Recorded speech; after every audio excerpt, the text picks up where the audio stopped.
They were born at the same hour on the same day of the same parents, and they were identical in beauty and talent. Only one was deadly, but the other was not. And I couldn't tell which was which until I found a green purse, a fresh corpse, and a pair of dancing hands. From the pen of Raymond Chandler, outstanding author of crime fiction, comes his most famous character as CBS presents The Adventures of Philip Marlowe.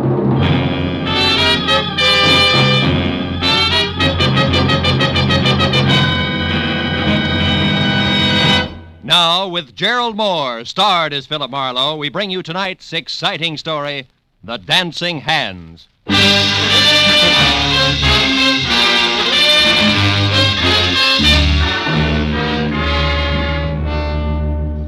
telegram I found stuck in the mail slot when I got back to my office after a long and roundabout day read. Enclosed, find a $50 money order. I want you to investigate a man. The table is reserved for you at the Saddle Club where I work. Come in time for the second show at 11, important. It was signed Beth Tyler. So at 11:15 with $50 worth of inspiration behind me, I drove over the Cahuenga Freeway and out Ventura to the Saddle Club, which pretended to be Old English by showing its beams through a flagstone facade. I went in the carefully rough-hewn oak door, and even before my eyes became adjusted to the cozy lack of candle power inside, Neil Redmond, owner and operator of the place, glided toward me, sporting his genial host's smile, which tonight was even more forced than usual. How are you, Marlowe? It's been a long time. Business a pleasure, Phil. It's always a pleasure to come to the Saddle Club, Neil. I've even got a reservation. You know my food better than that, Marlowe. Uh-huh. Just don't let it get rough, will you? Come on, I'll find your table down front. I want you to see this show. A pair of twins in a twin piano act that's sensational. Yeah? Edie and Beth Tyler. Oh, here, how's this? Fine. Incidentally, Edie will be the one on the left. Well, if they're twins, what's the difference? Plenty. Edie may be Mrs. Redmond one of these days. Oh. Redmond, but you are wanted on the phone, sir. Get the number, George, and I'll call back. This gentleman said you would talk to him, sir. It is Mr. Paul Cedar. All set. Oh, yeah. Excuse me, Marlowe. This is important. I better take it. Redmond reacted to the name Cedar like a punch in the nose. But I figured that was none of my business, which was more than I could say for a flabby, dough-faced character at the next table, who followed the nightclub owner all the way out of the room with a pair of watery red eyes, which he deliberately avoided turning in my direction. But at that point, an MC stepped out on the stage, and so I stopped worrying about Flabby in favor of a first look at my client. The Saddle Club is proud to present its second show of the evening, featuring the incomparable piano stylist Edie and Beth in Dancing Hands. Here they are, ladies and gentlemen. Bring them out. The curtains parted on a stage set with an oversized full-length mirror, which reflected a grand piano, a black vase of yellow flowers, and a tall brunette with a wry, crisp waistline, who touched up a piled-high hairdo, put on a pair of long black gloves, checked her hemline, and sat down at the piano. Then she ran through an involved arpeggio while her reflection in the mirror looked on in admiration. It was an old but cute routine, and the illusion was perfect because the Tyler twins were practically identical. I took another look at Flabby, whose face was pushed up in a nasty leer. He stood up, dropped a cigarette into his drink, and tossed a crumpled bill down on the table, just as the lights went out for the trick part of the act. On the dark stage, two pairs of purple hands danced over two glowing silver keyboards, which would have been good except that the pair of hands on the right, which belonged to Beth, suddenly stopped in midair and hit blue notes like a 9-year-old at her first recital. When the lights came up again, my client's face was as white as Middle Sea, and the Flabby character, oozing a victorious smile, was on his way to the door. Well, they wrapped it up fast after that, and Beth ran into the wings, leaving Edie to take the bow alone. The band took over in a hurry and brought things down to normal, so as couples moved out of the dance floor and George the waiter headed for my table, I sat back and waited for that message from my client. Here you are, sir. Compliments of the house. Oh, thanks. Any message with this? No, sir. Just that Mr. Redman had to leave. Oh, thanks, George. I sipped the double scotch and wondered if I should take the initiative and contact my client. When the message I'd been waiting for came, good and loud, I jumped up, shoved my way through the gaping dancers to the dressing room hallway behind the stage. A gang of club personnel was bunched in front of a door, obviously locked, labeled Edie and Beth Tyler. Hey, it was one of the twins, wasn't it? Hey, what's the matter? It's one of the twins. She screamed. We gotta get in. That door's locked. Well, break it down. But Get out of the way. It's Edie. It's Edie. All right, now, wait a minute. Hold it. She's all right. Clear out and give her a chance. Come on. Outside, everybody. Beat it. That means you two. Come on. Out. Here, Miss Tyler, take it easy. You're all right now. Come on, sit down. Tell me what happened. I don't know for sure. I was worried about Beth. I came back and didn't see her anywhere. Then I heard a noise in here. It was dark. I came in and someone grabbed me. A man? Yes. I don't know who it was. Mm-hmm. I screamed. He knocked me down. Then locked the door and got out through the window there. Who are you? Oh, I'm Philip Marlowe, a private detective. Your sister hired me to investigate a guy. I was to meet her here after your number and find out about it. Any idea what's up? No, I can't imagine. But, gee, Beth has been terribly upset ever since last night. Oh? What happened last night? Well, for one thing, my purse was stolen. Mm-hmm. But I don't see why that should upset her. Gee, there was nothing in it but $12 and my makeup stuff. Where's Beth now, do you know? No, I haven't seen her since she ran off the stage. I'm not even sure she came in here. No, she was here, all right. She dropped one of her gloves. You're still wearing both of yours. Where do you girls live? Maybe she went home. Well, Beth has a cottage out on Hazeltine, 4179. You don't live together? How come? Well, gee, Mr. Marlowe, just working with Beth is hard enough. She's so sarcastic. Okay, I'll wear my thick skin. One more thing, Miss Tyler. Do you happen to know where Neil went? Neil's gone? Mm-hmm. Gee, that's funny. He always stays till the place closes. Oh, he must be coming right back. I'll take a look. Then I'm going out to see your sister. Sarcasm and all.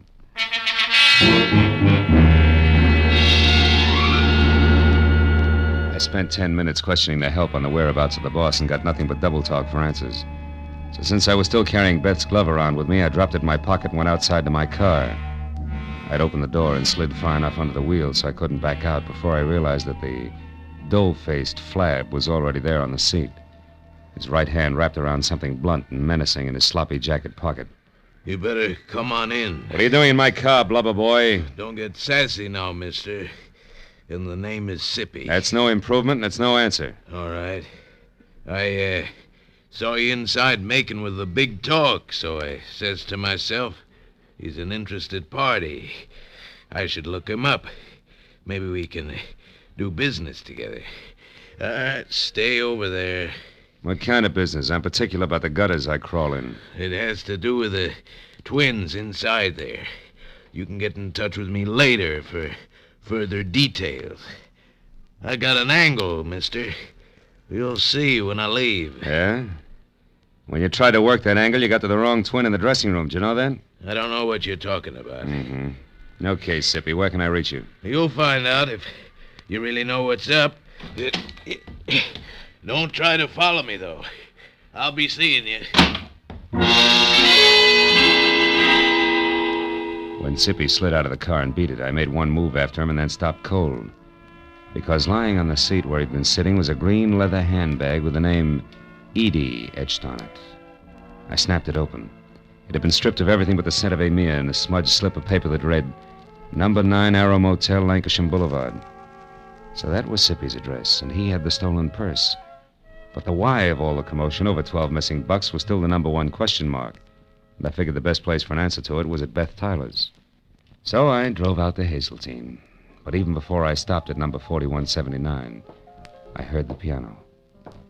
I walked to the door and stood there a moment, listening. I eased it open, slipped inside. Soft, indirect lighting accented the figure of the girl at the piano.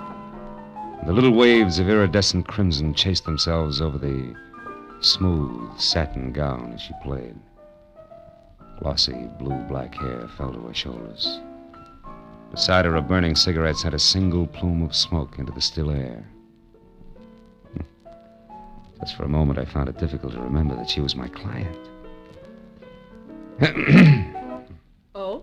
You're looking better, Beth. You're Philip Marlowe, I suppose. Yeah. I dropped by to return your glove, among other things. Just put it there on the table with the other one. Where did you get it, Marlowe? In your dressing room at the club. Your sister tangled with an unidentified man who was hiding there after you left. While we're on that, why'd you shove off so fast? I was scared. How'd you know I'd find you? You're a detective. Remember? Mm-hmm. Look, if you want to burn up your retainer playing hide and seek, it's your business. Now, who's the guy you want me to check on? The flabby one who made you blow up tonight? Yeah. Yeah, that's right. Why? Because I think my sweet twin sister is mixed up in something a little more serious than her usual scatterbrain escapades. Hmm. And the flabby guy is in on it because he has a green purse, right? How did you know that? He left it with me. Name is Sippy. He lives at the Arrow Motel, number 9. Knows something worthwhile about this business, and he's anxious to sell it. All of which puts him a hop, skip, and a jump ahead of your detective. Now tell me, why is everybody, including Neil Redmond, all wound up over one stolen purse? What's it all about, baby? I don't know, baby. Suppose you find out and tell me. Wouldn't have anything to do with the fact that Neil loves your sister and you love Neil, would it? Marlowe, I hired you to investigate a man, not to pry into my personal affairs. You'll get more for your money if you stop holding out on me. It's my money. Besides, I'm not holding out. Believe me. I'll try. Real hard. Well, as soon as I've got something, I'll call you. Where are you going now? My retainer entitles me to know, doesn't it? Yeah, it does. First to the club to find Redmond and get his side of it, and then I'll probably drop in on our chum, Sippy, at the Arrow Motel on Lancashire. Good. I'll keep a light in the window for you. Oh, that's sweet. Also keep your door locked. From the inside, baby. As I drove down the dark, winding street toward Ventura Boulevard, I caught a flash in the rearview mirror of a station wagon behind me. Looked like a tail, so I opened up. But it stayed with me. When it swung out into the left lane to pass, it suddenly cut in front of me. I jammed on the brakes as a spotlight slashed at my eyes, and when my front wheel banged against the curb, I was already half out of the car. Stop right where you are, fella. Don't come 1 inch closer, I'll drop you. I switched off the spotlight, and I saw a face the texture of a doormat over an embroidered purple shirt and orange tie.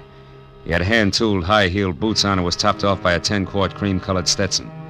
But the doormat face was grim, and the silver-barreled Colt pistol in his hand looked right at home. I followed you up here from the Saddle Club. I don't know what your game is or why you're messing around in what don't concern you, but I aim to find out mighty quick, so start talking. Okay, first I resent being crowded off the road. Second, I resent a spotlight in my face. And third, I don't like pistols pointed at my stomach. So cool off, Jesse James. You're wasting your time and mine. You got it wrong there, friend. Paul Cedar don't waste his time, and you're going to find that out. Paul Cedar, huh? Yeah. Don't tell me you're all excited over a stolen purse with $12 in it. $12? Yeah. Listen, clown, there's 30 grand missing somewhere between Redmond and me, and I'm going to get it. 30,000? Yeah. Redmond's a high roller, and that's okay with me. But he lost it fair and square in my joint over in Nevada, and I've been holding his markers much too long. So if I have to chalk that dough off to experience, it's going to be a pretty unpleasant experience for a certain party. Get me? Yeah, I get you. But you're shoving the wrong way, Longhorn. Somebody's trying to make a fool out of me, bright boy, and I don't stand for that. I'm liable to shove a lot of ways, and hard. So don't get underfoot. You're sure to get stepped on. So long, dude.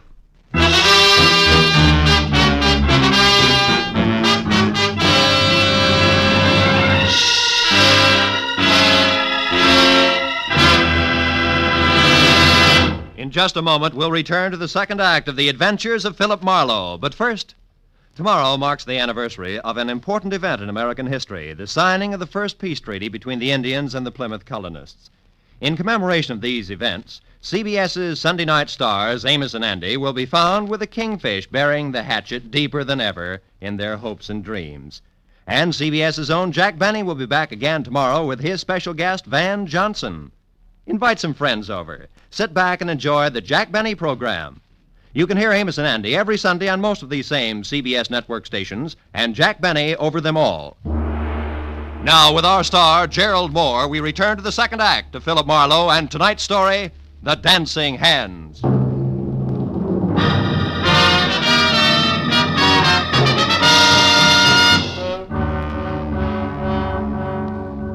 When the Texan from Nevada galloped off in his trusty station wagon, I forgot all about Neil Redmond and headed instead for Sippy and his further details at the Arrow Motel on Lancashire, where Bungalow 9 turned out to be an all-alone green and white collection of clapboard that showed light, a half-open door, and nobody home to my knock. When I tried knuckles on wood again and still got only a faint echo for reply, I stepped inside. There in the center of an ivory white throw rug and clamoring for attention like an only child at a family reunion was a wide and wet circle of red. From there, the ugly splotches that narrowed as they got farther away trailed off until, finally, in the next room, the path ended where I expected it to. The quiet form of Skippy, sprawled over an upset chair and holding his hands tight against the red on his left side. When I got to him, he was going fast. 30 grand. A lot of dough. Didn't know I was shooting that high. And the twins... One what, Sippy? One of them... Did one of them do this? He's dead, isn't he, Marlowe? Yeah.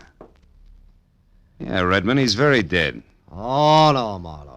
I only found him a few seconds before you did. Yeah, and the rest of that run, you heard someone coming, you didn't want to be seen, so you ducked back out of sight, huh? I don't buy it, Redmond, because for one thing, it's too pat. For another, how do you explain being here in the first place? Come on, fast. Okay, I'm here because I'm in a nasty jam. Like what? Like $30,000 I've got to pay in the next hour to a guy named Paul Cedar who's running out of patience in a hurry, believe me. About that I do. I've already met the gentleman. But right now, Redmond, we're talking about Sippy. Okay. Last night I had things to do, so I gave Edie Tyler the money for the payoff to Cedar. A couple of minutes after she stepped out of the club, somebody roughed her up and got away with her purse and the 30 grand. You're a liar, Redmond. Edie herself told me that purse only had $12 in it. How come? Simple like, Marlowe. In my business, you never yell copper too soon or too loud. It doesn't pay. Mm-hmm. Now look, for the third time, Redmond, you and Sippy, how do you figure? I don't know. He was at the club tonight, acting funny. When he left, I got a glimpse of Edie's green purse sticking out of his topcoat pocket. Later on, I saw him run away from a car near the club, so I followed. I ended up here a couple of minutes behind him, and that, Marlowe, is the truth, I swear. Which you do at the drop of a... Hey, wait a minute. Look, if you're telling the truth, I begin to get a different picture. And by that, I specifically mean a very talented but very sly dame named Beth Tyler. Oh, no, Marlowe. Why not? Because you love Beth's sister? Face it, Redmond, it doesn't add up any other way. Sippy here couldn't have stolen that purse from Edie. If he did, he'd have taken his dough and blown, not spent his time putting out feelers. But on the other hand, if Sippy happened to see Beth take it from Edie, empty it and toss it away, we've got another story, right? Yeah. Because he wouldn't make a move until he knew how much she had gotten away with.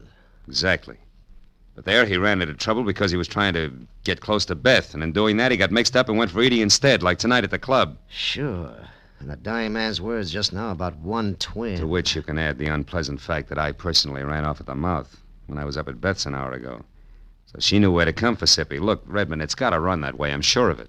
Well, maybe you're right, Phil, but right or wrong, I'm still in the jam. So if you don't have any objections, I'm going back to my club now for a last try at raising that money again before Cedar shows. You mean you're going to face him, Neil, with or without it? I've got him, Marlowe. You see, I own a fast club, all right, and I gamble a lot, too. But I don't welch on my markers, no more than I knock over flabby little guys. You know what I mean, Phil? I think so. But don't fold now, Neil, because I might still be lucky enough to catch up to Beth Tyler and your money both before your time runs out. And right now that means fast to a phone and a call to Edie, who might know which way a runaway twin would head. I'll see you, Neil.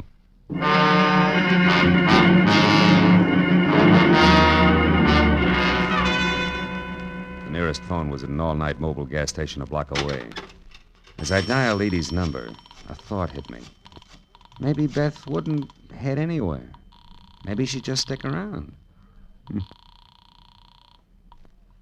Hello? Edie, this is Marlowe. Seen anything of Beth? No, I haven't. But why? What is it, Marlowe? Well, from where I stand, two things. First, your sister has the $30,000 and $12 that was in your purse last night. Oh? And second, she's just about it for a sloppy around-the-edges murder. Oh. Now, look, have you any idea where Beth would head if she had to get out of town in a hurry? No, I don't, Marlowe. Oh, well, maybe somebody up around her place does. I'll call you later. Marlowe, wait. Are you sold on this? I mean, about the things you said Beth did? Just about, Edie. But for your sake, let's hope I'm wrong. All the way, honey. Goodbye.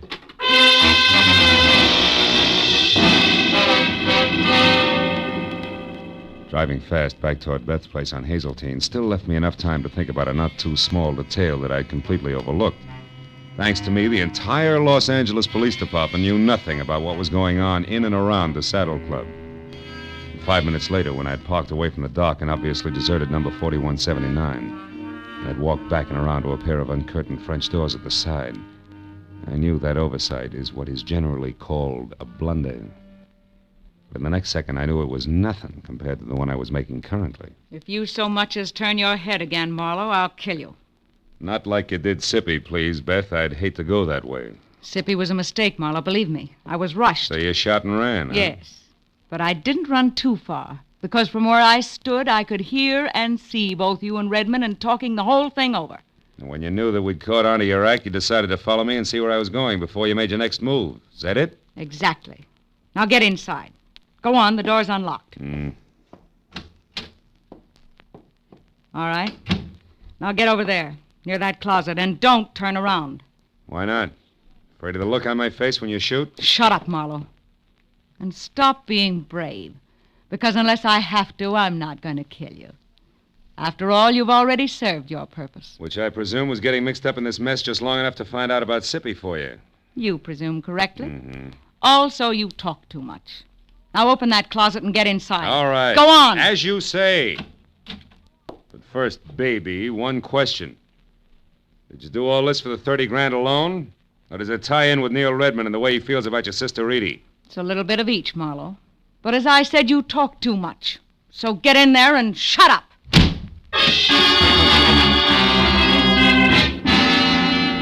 Getting out of Beth Taylor's half-inch thick oak closet was like arguing with an umpire. You couldn't be subtle. So 20 tiring minutes went by and the heels on both my feet were numb before the paneling finally gave in and I was out and over to the telephone to put in a call to the police. It should have been made a long time ago. But then, even as I was halfway through dialing the numbers, I saw something on an end table nearby that made me slowly change my mind. It was the 2 black gloves that Beth wore in the Dancing Hands act. And while I stared at them like they were alive and beckoning, I thought hard for what must have been a full minute. And then suddenly I knew that my next stop had to be the Saddle Club.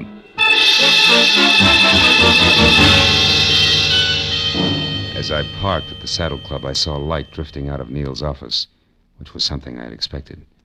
Inside, I moved along a dark hall toward what I knew would be the trio of Neil Redmond, the Nevada Texan, and Eddie Tyler. All right, Redmond. The raucous voice of Paul Cedar was anything but happy. Just how stupid do you think I am? Cedar, I'm telling the truth. Edie had the 30 grand, but somebody got it from her when she was on her way to you. That's a stinking line. You know it, Redmond. You never had the money. This whole thing's been a frame to stall me. And one way or another, I'm going to get you to admit that. No, you're not, Cedar. And if you don't drop that gun now, you're never going to do anything ever. Come on, let it go. All right.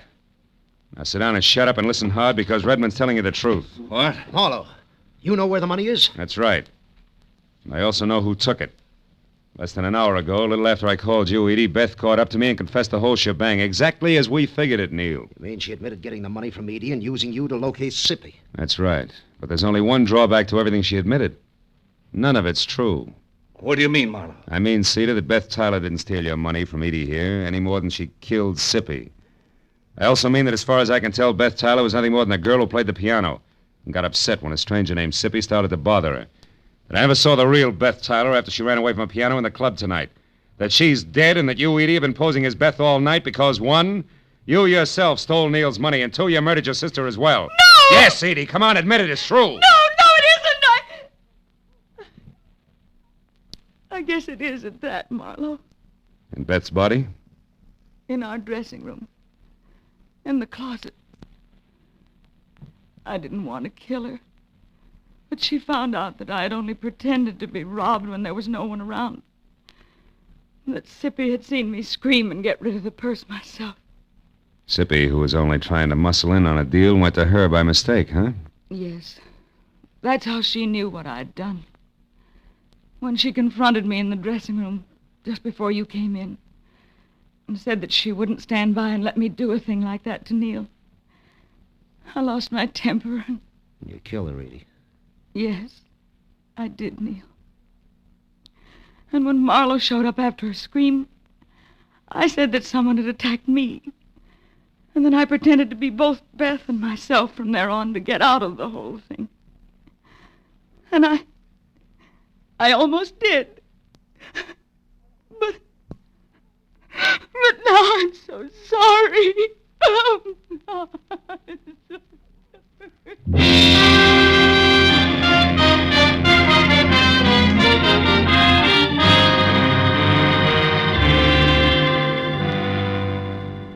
bad hours went by before the police had everybody's story, and Paul Cedar and the 30,000 was gone for Nevada, and Edie was gone for good. That left just Neil Redmond and me alone and standing near the main bar in the club. Neil was doing his best to stay all in one piece. Well, Marlowe, it's been a tough night for you, hasn't it? Yeah, but a tougher one for you, Neil. What with Cedar and the money and... The girls, Marlowe? Yeah. Yeah. At least it came out right before the cowboy got too tough, thanks to you. So tell me, Phil, how'd you know that Beth was dead and that Edie was both people all along? That was a couple of gloves, Neil, the ones they wore in their dancing hands act. You see, when I first met Edie in the dressing room, she was wearing hers, and one of Beth's was on the floor. Hey, pour me one, will you? Yeah. Okay. I took it, and later when I met what I thought was Beth, I returned it, and she put it with what we both thought was its mate. I hear you. Thanks. But a little while ago, when I got close to the gloves again, I saw that couldn't be, that they were both for the left hand, Neil. Ah.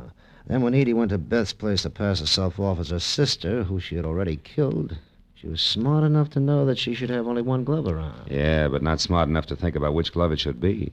From there, I worked backwards. Until you got to the three of us at the club and tried what you knew might be the right answer. Mm-hmm. Well, you were right, Phil, all the way. Yeah, but I was still gambling. If I had been wrong, Neil, I was giving the real Beth a long head start. It's always that way when you gamble, Phil. I know. Sometimes you pick right, sometimes wrong. Mm-hmm. Cards, dice. Even with twins. Good night, fella.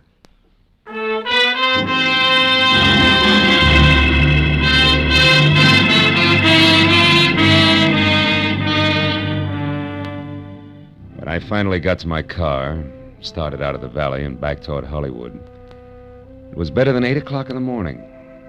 And here and there as I drove, I saw people who I'd never heard of and who'd never heard of me, stumbling outside after their morning papers. And I got to wondering what they were going to think when they read about a girl who had killed both her twin sister in a nightclub and a flabby guy in a motel who wasn't much good. Oh, well, it was hard to say. And for myself, I was too tired to think. Or maybe I just didn't want to.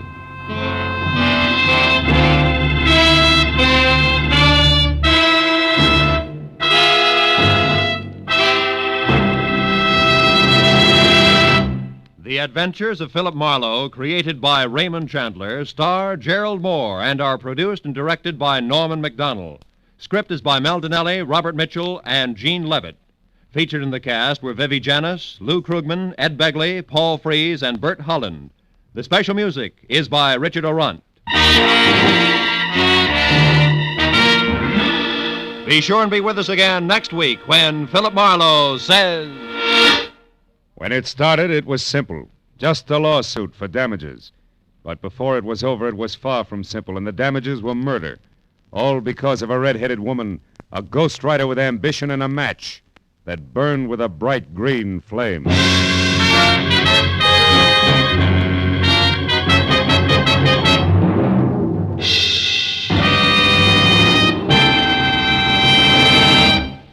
With part of its star-studded Sunday nights devoted to shows named after great personalities such as Jack Benny, Lum and Abner, and Amos and Andy, CBS also goes to famous fiction for one of the brightest, most dramatic of its Sunday galaxy, The Adventures of Sam Spade.